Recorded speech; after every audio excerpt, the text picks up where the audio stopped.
I'm Kenneth Taylor. I'm 70 years old, and I just buried Sandra, my wife of 45 years. The smell of lilies was suffocating. It clung to the air in the funeral parlor, thick and sweet, a smell I knew I'd hate for the rest of my life. I stood by the open casket, staring at Sandra. My Sandra. 45 years. It wasn't long enough. She looked like a stranger. Her face was waxy and still, her hands folded perfectly across her chest. The last time I held those hands, they were warm, desperately gripping mine in that sterile hospital room. Now they were just cold, empty. I could hear the murmurs of sympathy behind me. Such a tragedy. She was so young. Poor Kenneth. What will he do now? I didn't turn around. I couldn't. My eyes kept drifting to my son Kevin and his wife Michelle. They were standing near the doorway, greeting mourners. At least that's what it looked like. But I've been a carpenter my whole life. I notice things. I notice when a joint doesn't fit right, when a foundation isn't level. And I noticed the way they kept glancing at me. Not with sympathy, not with shared grief. They looked at me with impatience. Sandra was only 69. The doctors said congestive heart failure, complications of old age. But old age? She'd always been so strong, so vital. Then, 6 months ago, everything changed. The trembling hands, the hair loss, the exhaustion that settled into her bones like concrete. I remembered her standing in our bathroom, staring at clumps of silver hair in her brush, her face crumbling. "It's just stress," she'd said, but her eyes were terrified. A cousin I hadn't seen in years stopped Kevin and Michelle in the corner, offering a long, tearful hug. They were trapped there, just within earshot. I tilted my head slightly, pretending to be lost in my grief, and that's when I heard it. Michelle's voice was a low hiss, sharp enough to cut through the muted organ music. "He's been standing there like a statue for an hour," she whispered. Adam's reply was muffled, but I caught it. "It's fine. He's out of it." "He needs to be out of it," Michelle insisted, her voice taking on an edge I'd never heard before. "You have to make sure he signs those papers this week, Kevin. Before the official will reading with the lawyer, it has to be done this week." My breath caught in my throat. Papers? What papers? Kevin sighed, the sound of a man annoyed, not a son grieving his mother. "He's grieving, Michelle. He won't notice what he's signing. He's a clueless old man when it comes to this stuff. Just let me handle it." A clueless old man. The words hit me harder than a physical blow. This was my son, my Kevin. I'd built my woodworking business, Taylor & Son Custom Carpentry, from nothing. I'd started in a drafty garage with my father's old hand tools, worked 16-hour days, my hands cracked and bleeding, just so Kevin could go to college, so he could have the white-collar life I never had. And when I retired 5 years ago, when Sandra first started getting tired, I'd handed the management of our finances over to him. "You understand this new world, son," I'd told him. "You handle the investments, you handle the accounts." I'd trusted him with every penny I'd ever earned. "What if he refuses?" Michelle pushed. "He won't," Kevin said, his voice cold and certain. "He'll do whatever I tell him. He always does." The cousin finally moved on. Kevin and Michelle composed their faces back into masks of sorrow and walked toward me. "Dad," Kevin said, placing a hand on my shoulder. The touch felt wrong. It felt cold. "You should sit down. You look exhausted." I looked at my son. Really looked at him. His eyes weren't red from crying. They were clear, calculating. What papers were they talking about? The drive home was a blur. I don't remember the car stopping. I don't remember walking up the path I'd laid myself 40 years ago. Suddenly I was just standing in the entryway. The house was suffocatingly quiet. This was the house Sandra and I had built. Not just with wood and nails, but with laughter, arguments, and 45 years of shared breaths. Now it was just an empty box. "Dad, you should go upstairs and lie down," Kevin said, his voice soft, but it sounded fake now, like a poorly sanded piece of wood painted to look like something it wasn't. Michelle nodded, forcing a look of deep concern. "He's right, Kenneth. You're exhausted. We'll handle everything. We'll bring you some tea later." They would handle everything. Just like they'd whispered at the funeral home. They wanted me out of the way. They wanted me sedated, grieving, clueless. "No," I said, my voice sounding rusty. "No, I'm fine right here." I lowered myself into my old recliner, the one Sandra always complained about but never let me throw away. The worn leather felt like the only real thing in the room. "Okay, Dad, whatever you need," Kevin said. He and Michelle exchanged a look, the flicker of annoyance. I was already veering off their script. They went into the kitchen, their voices dropping to those same conspiratorial whispers. I closed my eyes, trying to make sense of it all. Before the official will reading, what were they so afraid the will would say? Sandra and I had simple mirrored wills. Everything went to the surviving spouse, and when we were both gone, it split 50-50 between... My thoughts were interrupted by the buzzing of my phone on the side table. Unknown number. I almost ignored it. It was probably another neighbor with a casserole or another relative with their deepest sympathies, but something, a gut feeling, made me answer. "Tom Harrison," I mumbled, then caught myself. Kenneth Taylor." There was a pause, background noise, keyboards clicking, phones ringing softly, not a quiet home call. "Mr. Taylor, this is Robert Sterling." The name took me a second. Robert Sterling, Sandra's boss. She'd been the chief accountant at Sterling Industries for 20 years. A powerful man, a man Sandra respected, but also, I realized now, trusted deeply. "Mr. Sterling," I said, sitting up straighter, "thank you for the beautiful flowers."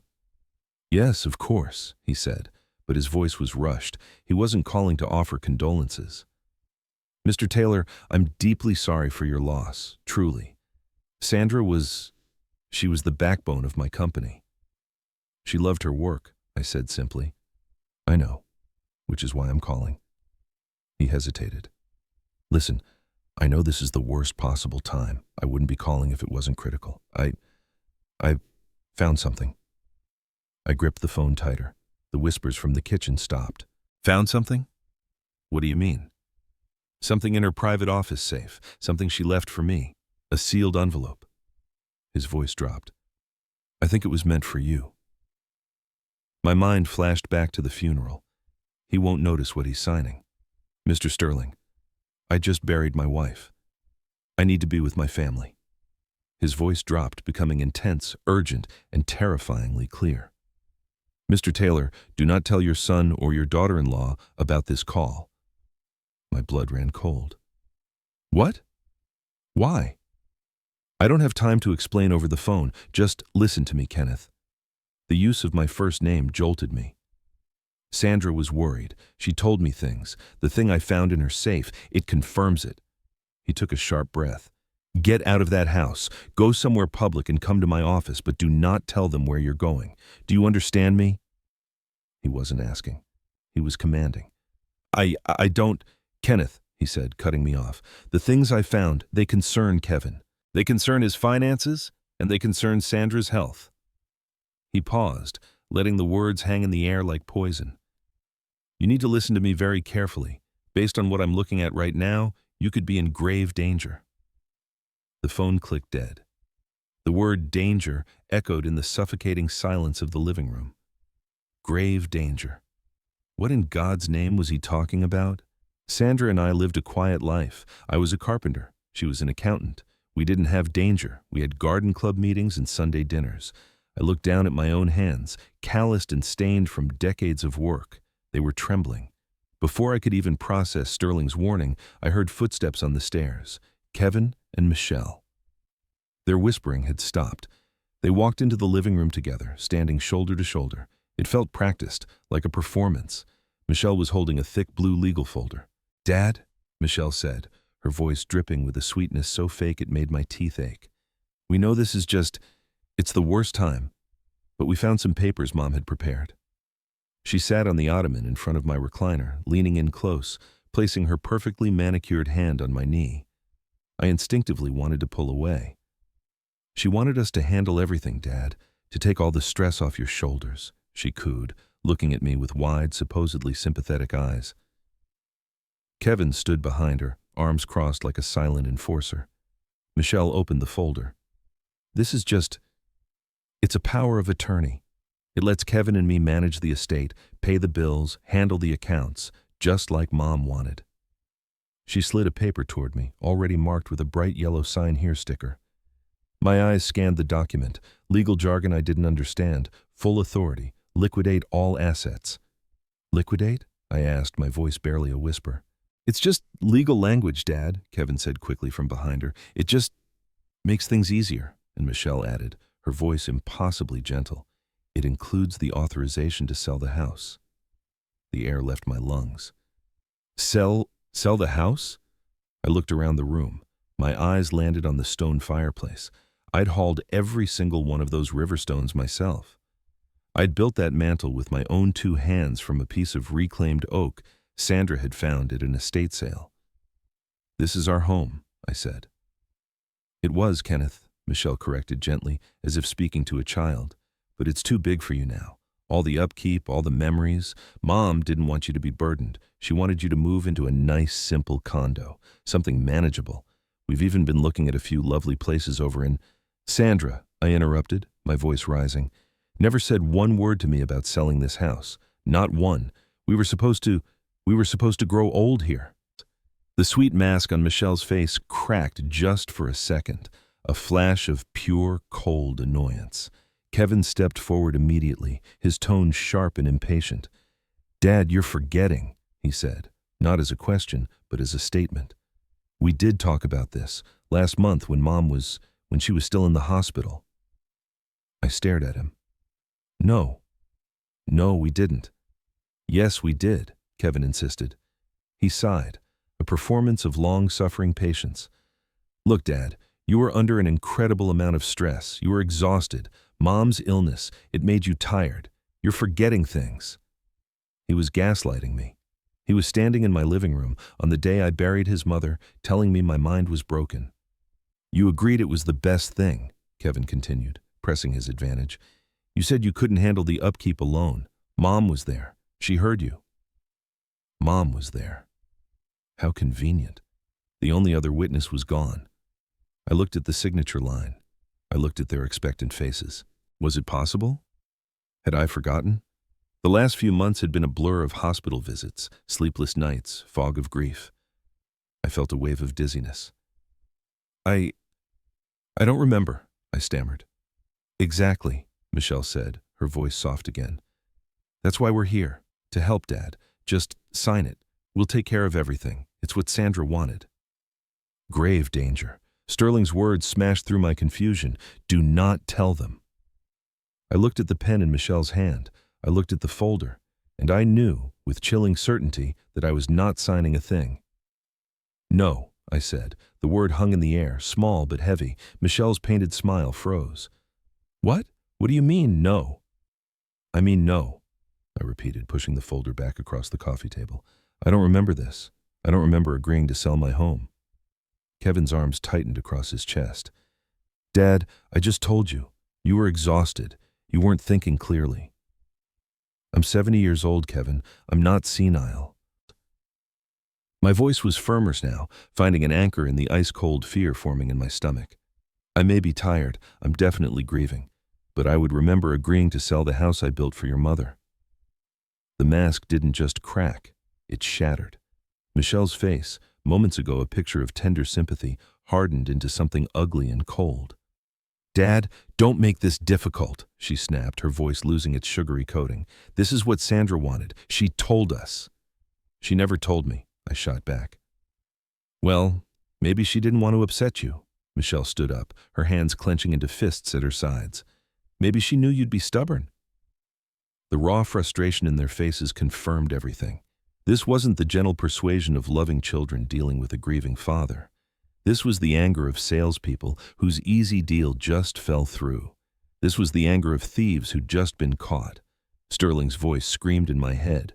Grave danger. Do not tell them. Tell. I had to get out, but I couldn't fight my way out. I was a 70-year-old man, and they were 2 healthy 40-somethings blocking the door. I had to use the only tool I had left, the clueless old man they thought I was. I let my shoulders slump. I rubbed my temples, putting on a show of confusion and sorrow. I'm sorry, I stammered, letting my voice shake. I'm so sorry. I don't know why I said that. You're right. I'm not myself. I watched them. Michelle's expression softened instantly, not with sympathy, but with the look of someone regaining control. "It's okay, Dad," Kevin said, his voice still tight. "We get it. It's been a hard day." "It's just so much, so fast," I whispered, looking down at my hands. "Selling the house," I paused. "Just let me sleep on it. One night. Like you said, I'll sign it in the morning. I promise. I just need one last night in her house." They looked at each other. A silent negotiation. Michelle gave a tiny, almost imperceptible nod. "Of course, Dad," Kevin said, managing a smile. "One more night. We'll come by for coffee first thing in the morning." Coffee. Sterling's voice. "You could be in grave danger." "No," I said, a little too quickly. Michelle's eyes narrowed. "No? I mean, don't trouble yourselves. I think I'll go to the diner, get out of the house for a bit. You two, you go home. Get some rest. You've done so much." I needed them gone. I needed to be alone so I could run. "We can stay, Dad. We don't mind." "Please," I begged, pouring every ounce of fake frailty into my voice. I need to be alone with her memories, please." It worked. "Okay, Dad, if you're sure," Kevin said. "We'll be back tomorrow around 10 to check on you and handle the papers." "Thank you, son. You're a good boy." The lie tasted like ash in my mouth. They left. I watched through the window as their car pulled out of the driveway. I waited exactly 30 seconds. Then I heard it, a car engine, but closer, much closer. I moved to the side window and my heart sank. Their car hadn't left. It had pulled into the driveway of the garage apartment above my workshop, the small space we'd built for Kevin when he was in college. They weren't going home. They were staying here, watching me. I was trapped. The night was the longest of my life. I didn't turn on lights. I sat in my recliner in the dark, my coat still on, my keys in my pocket. Every creak of the old house made me jump. Around 10 p.m. I heard them, muffled voices through the wall. They were arguing. "I told you we should have just made him sign," Michelle's sharp whisper cut through the night. "He's broken, Michelle. Just relax. He'll sign in the morning. He's got nowhere to go." Kevin's reply. I sat on the edge of the bed, my body rigid. I didn't sleep. I watched the clock. 11 p.m., midnight, 1 a.m. At 3:15 a.m., I decided it was time. I took nothing. Not a picture, not a change of clothes, just my wallet and my phone. I crept down the stairs, avoiding the third step from the bottom, the one I'd always promised Sandra I'd fix because it creaked. I didn't go to the front or back door. They'd be watching those. I went to the basement. The air was cold and damp, smelling of earth and old paint. I navigated in the dark to the small square window at the very back, half buried by Sandra's overgrown hydrangeas. I hadn't opened it in 20 years. The metal latch was rusted shut. I fumbled for a screwdriver, my fingers finding one by feel. I jammed it into the lock, pushing with all my strength. The rust flaked. It wouldn't budge. Danger. Sterling's voice in my head. I pushed harder, a loud crack as the old latch snapped. I froze. Silence. I waited 1 minute, 2. No sound from above. I wrestled the window open and pushed my head and shoulders through, scraping my back on the rough concrete. I tumbled out into the wet hydrangeas, cold mud soaking my knees. I was out. I didn't run. I crouched low, staying in the shadows of the hedges, moving along the side of my own house like a fugitive. I didn't look back. I just kept moving, block after block, until I was sure no one could see me. The city was asleep. It was just me and the hum of the distant highway. Finally, I reached the 24-hour bus depot. I went straight to the taxi stand outside. A single cab was idling. "The Sterling Building. Downtown," I said, my voice trembling.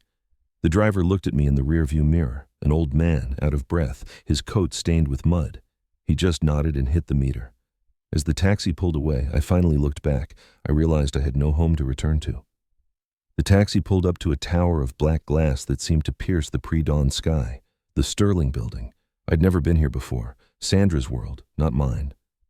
The driver gave me that look again.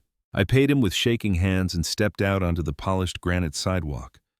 The lobby lights were dimmed, but I could see a single figure standing inside. As I approached, the glass doors slid open with a quiet, expensive whoosh. Robert Sterling stepped forward. He was exactly as Sandra had described him, impeccably dressed even at this ungodly hour in a tailored dark suit and crisp white shirt. He was about 60, with sharp gray hair and eyes that seemed to miss nothing. He looked at my muddy coat and damp trousers, but his expression didn't change. "Thank you for coming, Kenneth," he said, his voice low and serious. He didn't offer to shake my hand. He just motioned toward the elevators. "You were right to be careful. Let's go up. We don't have much time." I followed him like a lost dog. The lobby was vast and silent, all marble and dark wood. A security guard nodded as we passed. "Mr. Sterling, early start." "Morning, Frank. Mr. Taylor is with me." We rode the elevator in silence. It was lined in polished brass and moved so smoothly I barely felt it. The only sound was the soft ding as we passed each floor. I caught my reflection in the brass. I looked wild. White hair sticking up, face pale with exhaustion, eyes wide with fear I couldn't hide. The doors opened directly into a reception area. It was dark except for the blue glow of sleeping computer monitors. Sterling led me through a set of double doors into a corner office that was bigger than my entire downstairs. One whole wall was glass, offering a view of the city waking up far below. Sterling walked straight to a bar built into the mahogany wall. He didn't ask. He just poured 2 fingers of amber liquid into 2 heavy crystal glasses. He handed one to me. "Drink it." It wasn't a suggestion. I took a sip. Expensive scotch. It burned all the way down, a fire that momentarily pushed back the cold fear. "I considered Sandra family, Kenneth," he said, his voice softer now. He walked over to the glass wall, looking out at the city lights. "She started with me 20 years ago when the company was half the size it is now. She wasn't just my chief accountant, she was my conscience." He turned to face me. "Sandra Taylor was the most honest, meticulous, and morally unshakable person I've ever known. If she said a penny was out of place, it was out of place. If she said something was wrong, it was wrong." My heart ached hearing him talk about her like that. Which is why I knew something was terribly wrong about 6 months ago. He motioned for me to sit on a long black leather sofa. She started making mistakes. Small things at first, transposed numbers, forgetting meetings, things Sandra never did. I called her in. I asked if she was all right. He paused. "She looked terrified, Kenneth, just like you look right now. She told me she was just tired, getting old. I told her to take a vacation. She refused. She said she couldn't leave. She said she had to keep watching." "Watching what?" I whispered. She wouldn't say. Not then. Sterling finished his drink. "She just got worse. The fatigue, the shaking hands. You saw it." I nodded, the image of Sandra struggling to hold her coffee cup flashing in my mind. "I thought she was ill," Sterling said. "I was preparing to offer her a full retirement package, but then 3 months ago she came in here, right where you're sitting, and she was crying." He looked at me, his eyes hard. "She told me she wasn't sick. She said, 'Robert, I think my son is stealing from me, and I think he's trying to kill me.'"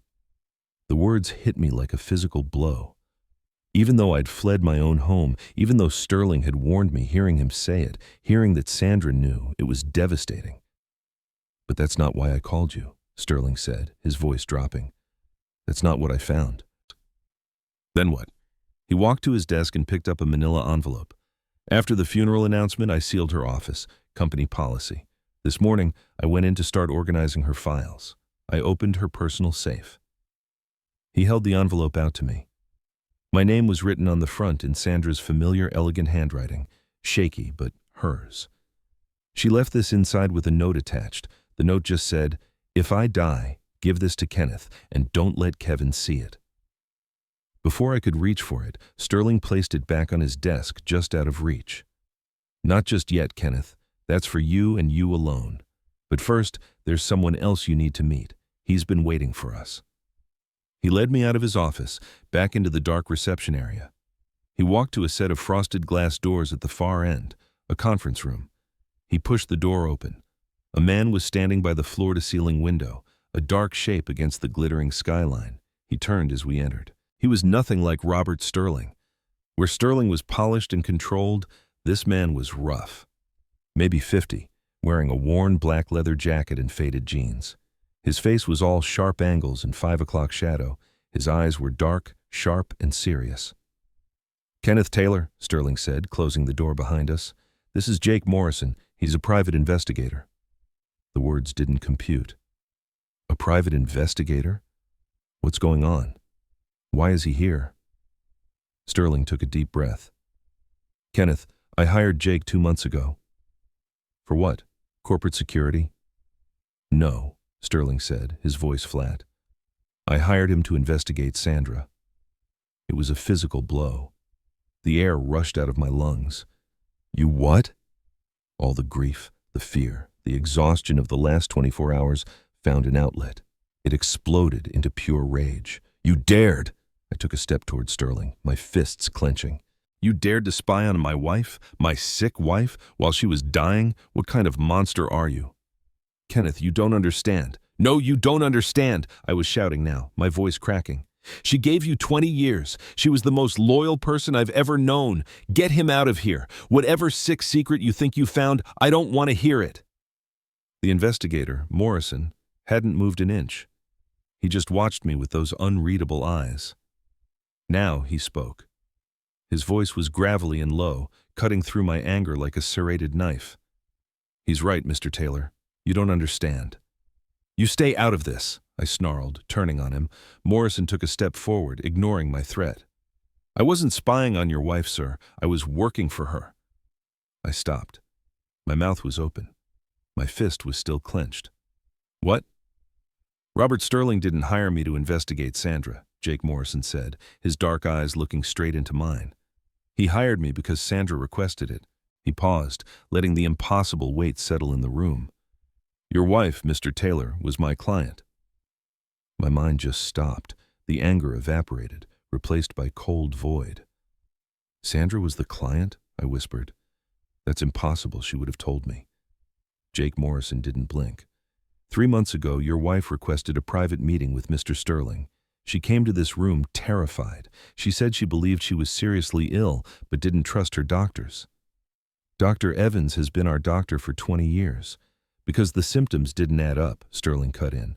Sandra lived by numbers. Things had to make sense. Her illness didn't. She told me she felt managed. The strange word hung in the air. She said she knew who was behind it. She suspected Kevin. No, I choked out. He loved his mother. She told me Kevin was desperate for money, Sterling continued, that he'd approached her 3 times demanding access to company retirement funds. He wanted to steal from the employee 401s, KS. My stomach tightened. He asked her to steal? He called it an advance. She called it felony theft. She refused and threatened to report him. Sterling's voice hardened. That was 3 months ago, right when her illness accelerated. The pieces clicked together with horrifying clarity. Kenneth? Sterling gripped my arm. She gave me a direct instruction. She looked me dead in the face and said, Robert, if anything happens to me, if I die suddenly, check Kevin and Michelle. Don't let them get away with it. He leaned closer, voice dropping to a chilling whisper. And she said, for God's sake, check Kenneth's coffee. My coffee? The room spun. Every morning for 45 years, Sandra had made my coffee, but not for 6 months. Not since she got sick. Michelle had taken over. I'll handle it, Mom. I'll take care of Dad, the fatigue, the joint aches, the brain fog. I'd blamed grief. Oh my God, I whispered. She knew. Jake Morrison's voice was flat, cold. She wasn't sick, Mr. Taylor. She was being poisoned, and we believe so are you. The words slammed into me like a fist. Jake opened his laptop, turned the screen toward me. Outside surveillance from 3 weeks ago. The video showed Michelle's SUV in an alley half a block from my house. A hooded figure emerged from shadows. Michelle handed him cash. He handed her a small white packet. 3 seconds, then gone. What is that? My voice was hoarse. Worse than drugs, Sterling said quietly. Jake closed that video, opened another. Inside your kitchen, from the vent above your stove. You put a camera in my house? Sandra authorized it. She told us exactly where the loose vent was. She drew us a map. He pressed play. My kitchen, blue and white tiles, copper kettle, the timestamp, 7:03 a.m., 1 week ago. Sandra was in the hospital that morning. Michelle had stayed over. Michelle walked into frame in her pink robe. She started making coffee, my favorite mug, the one I'd made in pottery class. Then she stopped, turned her whole body, listening, stared down the hallway toward my bedroom for 10 agonizing seconds, making sure I was asleep. Convinced she was alone, she moved fast. She reached into her robe pocket, pulled out a small dark vial with a black cap. My breath stopped. She unscrewed it, looked around once more, eyes darting, guilty, then held the vial over the coffee machine's water reservoir. She tapped the bottom. White powder fell. 1, 2, 3. She screwed the cap back on, pocketed it, scooped coffee grounds into the filter, and pressed brew. The machine gurgled to life, mixing poison into my coffee. A moan tore from my chest. I doubled over, dry heaving. I remembered that morning. Her smile. "Drink up, Dad. It's cold today." I'd drunk it all. Jake paused the video on Michelle's face, eyes narrowed, calculating. "That, Mr. Taylor, was your coffee, brewed special for you." "I drank it," I whispered. "I drank all of it." "Yes," Jake said, "and the morning before, and probably every morning for 6 months. This is one of 15 clips we recorded." He pulled out 2 bound documents, slid the first across. Full toxicology from Sandra's blood sample. I stared at meaningless numbers and chemical names. "It's her death warrant," Jake said flatly. "Your wife's blood contained arsenic and warfarin, a blood thinner, at levels 10 times lethal, incompatible with life." "But why did it take so long? Why wasn't it instant?" "Because that's the genius," Jake said with cold respect. "Not one massive dose. That would trigger investigation. This was slow, steady buildup, fed to her a little at a time in food, tea, for months. The arsenic caused nerve damage, fatigue, hair loss." Sandra in the bathroom, staring at clumps of silver hair. "The warfarin thinned her blood, weakened her, strained her heart." Dr. Evans said heart failure, old age. It was heart failure, but induced. They stressed her heart until it gave out. Jake leaned forward. "Her death wasn't natural, Mr. Taylor. It was homicide. Slow, patient, deliberate murder." The word murder hung heavy. "But why?" My voice broke. "Why would Kevin kill his own mother?" Sterling stepped forward. "Money. And covering his crimes." Jake pulled another file. "Kevin's $2 million in debt. Gambling, online poker, sports betting. He's been losing for 5 years. $2 million? You gave him control of your finances 5 years ago. He's been embezzling, forging your signature, taking loans in your name. Your life savings is gone. He lost it all." I felt numb. "I'm broke. Worse, you're in debt. But he owes loan sharks, men who break legs. He needed money fast. Sandra's $500,000 insurance policy, your house, the accounts he'd already stolen from. But I'm the beneficiary, so you had to die too." "But 2 natural deaths after embezzlement discovery? That triggers investigation. He'd be prime suspect." So he had another problem. Sandra discovered him trying to steal from Sterling Industries. She blocked him, threatened to expose him. He killed her to silence her, and was going to kill you for the payout. Jake pulled out the blue folder. "The documents Kevin wanted you to sign. We analyzed them. It's not a power of attorney." "Then what?" "A fake suicide note, in your name." He handed me the papers. Title, "My Final Confession and Testament." I read, blood freezing. I cannot live with guilt. I discovered Sandra was embezzling from Sterling Industries. When I confronted her, she laughed. I snapped. I gave her an overdose. I killed my Sandra. Now I've been taking the same medication in my coffee. I'm ready to be with my wife. I, Kenneth Taylor, confess to murdering Sandra Taylor. I bequeath my entire estate to my innocent son, Kevin Taylor. I dropped the papers. They were going to frame me? "Full confession and suicide note," Sterling said. "Explains both poisonings. Leaves Kevin with everything." The pieces exploded together. They murdered Sandra, started poisoning me to look depressed, waited for the funeral when I'm broken, hand me papers I'm too devastated to read. I sign, confessing to their crime. Then the final coffee dose kills me. They find my body with this note. "Dad was so upset. We found this confession. Perfect." "They weren't just killing you," Jake said. "They were erasing you, making you the monster while the world pities them." A woman entered, 50s, sharp navy suit. "Kenneth Taylor, I'm Rebecca Hayes, your lawyer, and I'll make sure they pay." She sat down, opened her briefcase. "The video is compelling, but not enough."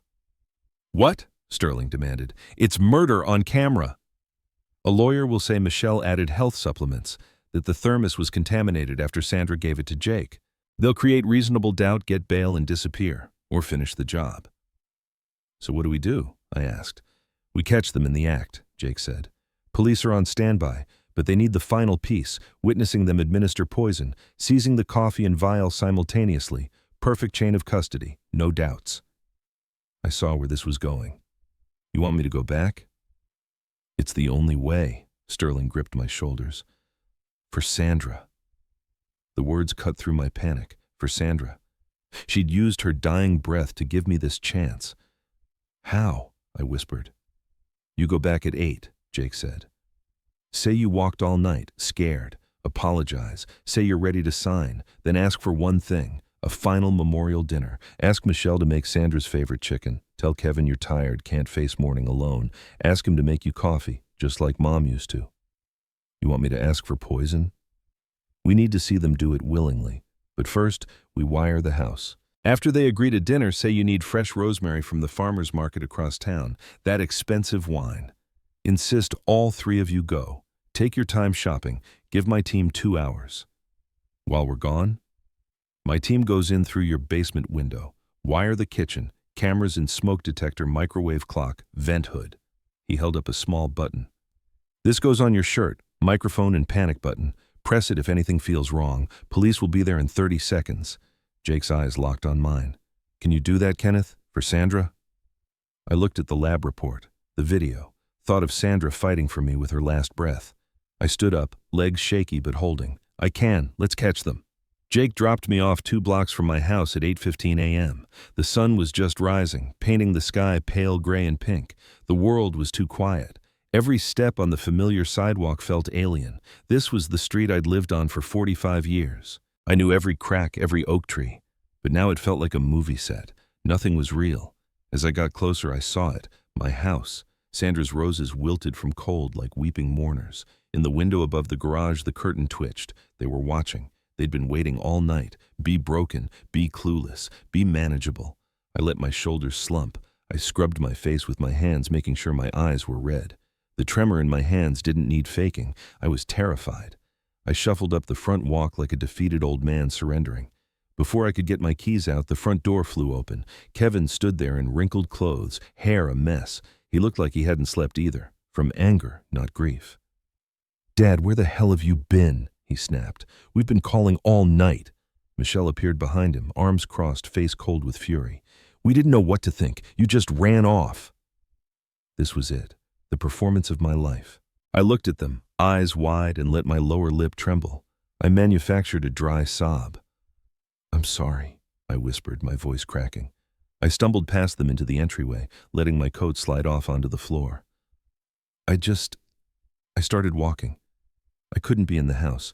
I just walked all night. I think I ended up at the old park. I just sat there. I collapsed into my recliner, made myself look as small and pathetic as possible. You're right, I whispered, looking up at them, 2 angry silhouettes against the morning light. Yesterday you were right. I can't do this. I can't be alone. I can't handle any of this. I let a tear roll down my cheek. I'll sign the papers. Kevin and Michelle froze. They exchanged a look. It was like watching ice melt. The hard, angry lines on their faces softened, not with sympathy, with relief. Visible, tangible relief. Beth rushed over, kneeling by my chair, grabbing my hand. Her touch was reptilian. Oh, Dad, she cooed, voice instantly returning to that sickly sweet tone. Of course you're tired. We were just worried about you. I'm sorry I snapped, Kevin added, running a hand through his hair. I was just scared. I thought you'd had an accident. Liar. You thought your golden goose had flown away. I'll sign the papers, I mumbled, gesturing to the folder. You're right. It's what Sandra wanted. Their smiles were so bright, so full of victory. Good, I said, nodding slowly. Then I set the hook. But I need a favor, I whispered. I want to have a dinner tonight, just us. Here. One last time. A final dinner to remember your mother. Michelle's smile faltered for just a second, an inconvenience, but she recovered instantly. Oh, Kenneth, that's a lovely idea. And I want it to be perfect, I continued, playing the sentimental fool. Michelle, honey, could you make that roast chicken with the rosemary and garlic? You know, it was her favorite. I'd like to have it one last time. Michelle glanced at Adam. It was work, but I was the man about to sign away his future. Of course, she said, if we can find all the ingredients. And Kevin, I turned to my son, my murderer. Son, I'm so tired. I don't think I can face the morning alone. In the morning when I sign the papers, could you make me a pot of coffee? I don't know how she did it. But you learned, didn't you? Could you make it for me just like she used to? Kevin's face lit up. It was the most genuine expression I'd seen on him in months, pure predatory triumph. I had just asked him for the murder weapon. Of course, Dad, he said, voice thick with fake emotion. I'd be honored to. A look of profound relief passed between them. Their victory was so close they could taste it. But for the chicken, I said, we can't use that old dry rosemary from the jar. Sandra always hated that. She always used the fresh kind from that gourmet market over in Oakwood. Michelle's face tightened. Oakwood was 40 minutes away. Oh, Dad, I'm sure the kind from the supermarket is fine. No, I said with a flash of stubborn old man. It has to be the fresh kind. And the wine, that expensive red one we had on our anniversary, I'd know the bottle if I saw it. They have it at the gourmet market. They were getting annoyed. This was an obstacle. We can go later. No, please, I begged. I'd like to go now. I need to get out of this house. I don't think I should drive. I'm too shaky. Please, can't we just go together, like a family? I hated myself for saying it, like a family. Kevin and Michelle exchanged a long look. I could read their minds, humor him, one signature, one pot of coffee. It's all over. Of course, Dad, Michelle forced a bright smile. We'll go right now. The shopping trip was agonizing. I became the most indecisive, confused old man they'd ever seen. At the wine section, it had a red label. Or maybe blue? Dad, there are 100 red labels, Kevin said, patience wearing thin. I know, just give me a minute. I picked up bottles, squinted at labels, asked a clerk to describe 5 different wines. Michelle tapped her foot, scrolling furiously on her phone. My phone buzzed in my pocket. One short vibration, the signal. Rick's team was in the house. I spent 5 more minutes in the restroom. When I came out, Kevin and Michelle looked murderous. This one, I said, grabbing a random bottle. This is it. The ride home was silent. They were done with me. As we pulled onto our street, I saw it. A white cable van parked across from my house. Jake's surveillance team.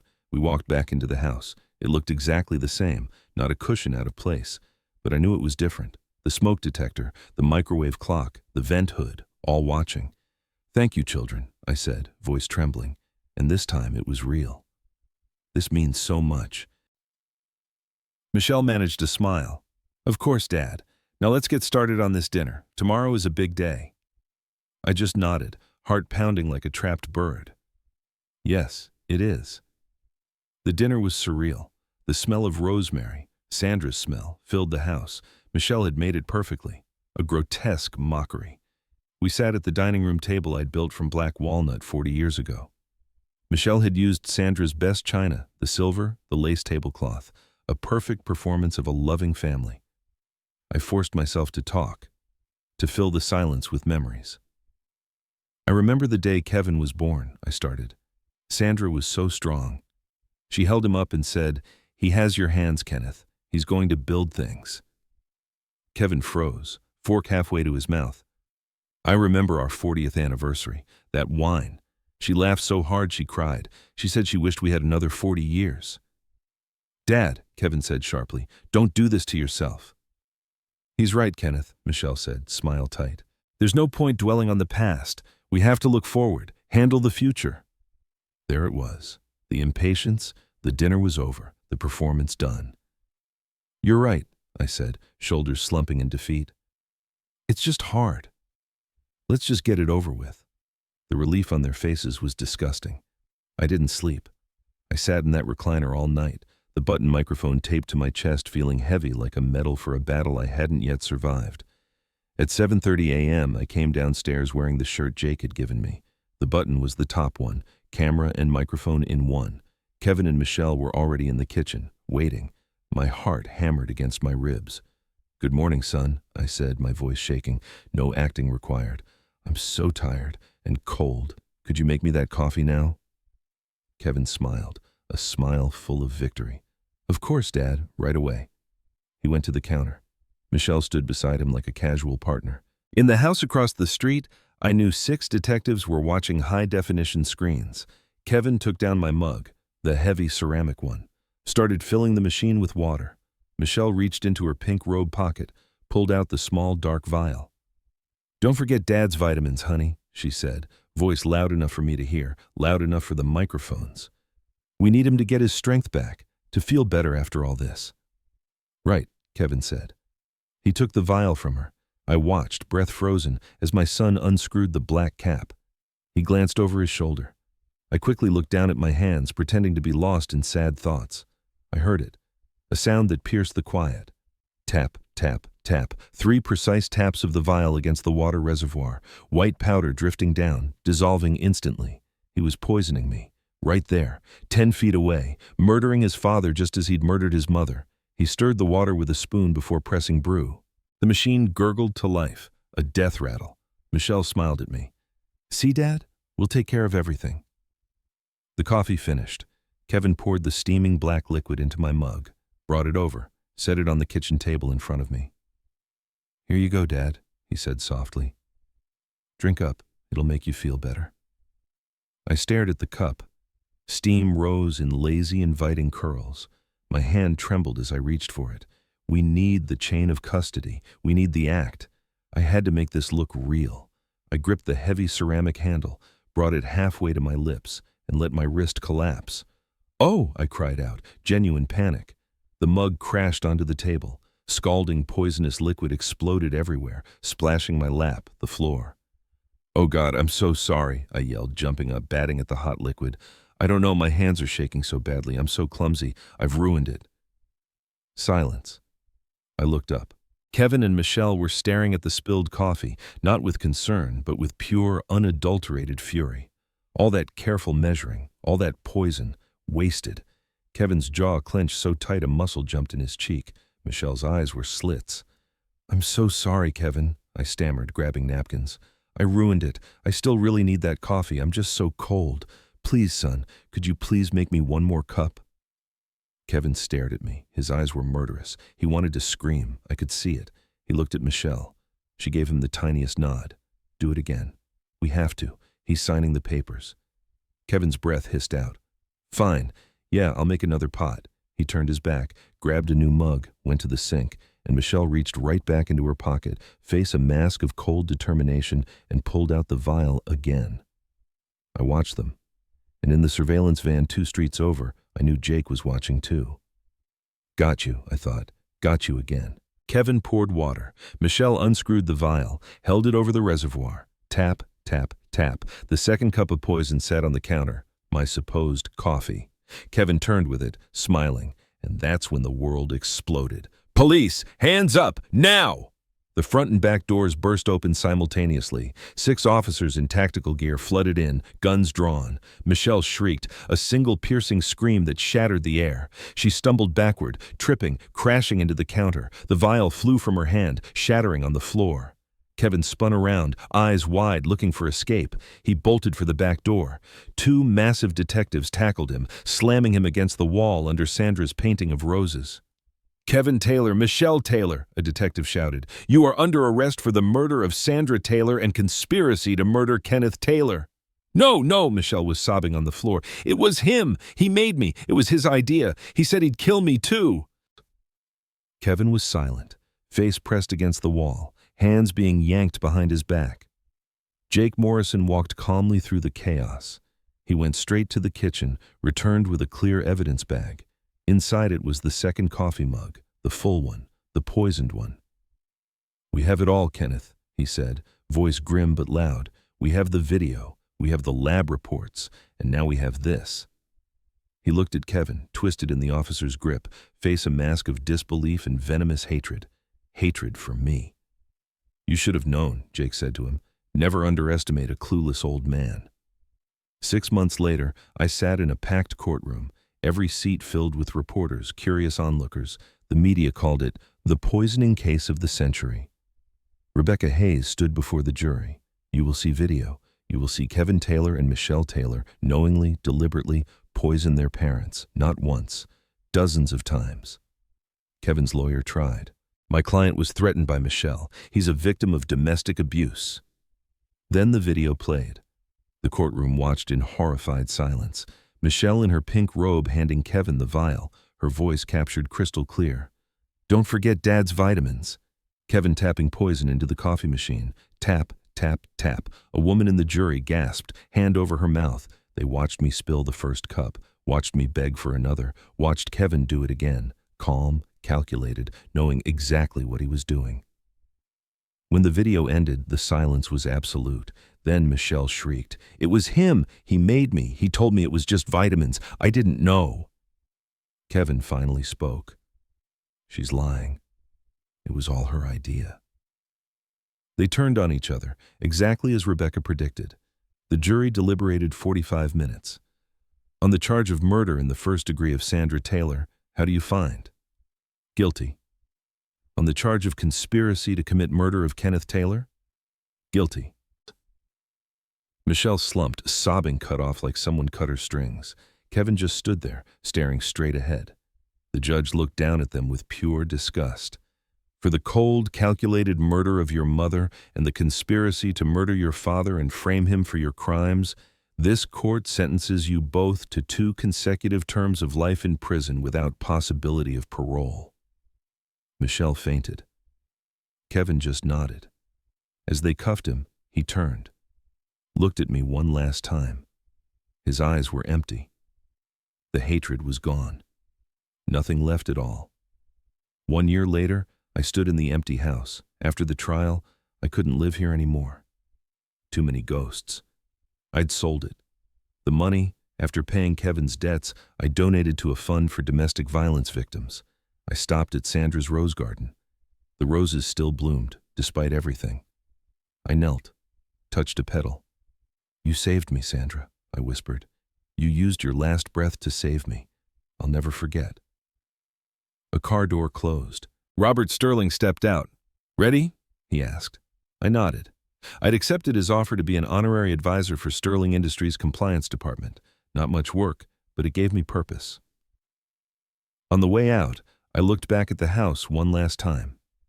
45 years of happiness, 6 months of nightmare, and one woman brave enough to fight until her final breath.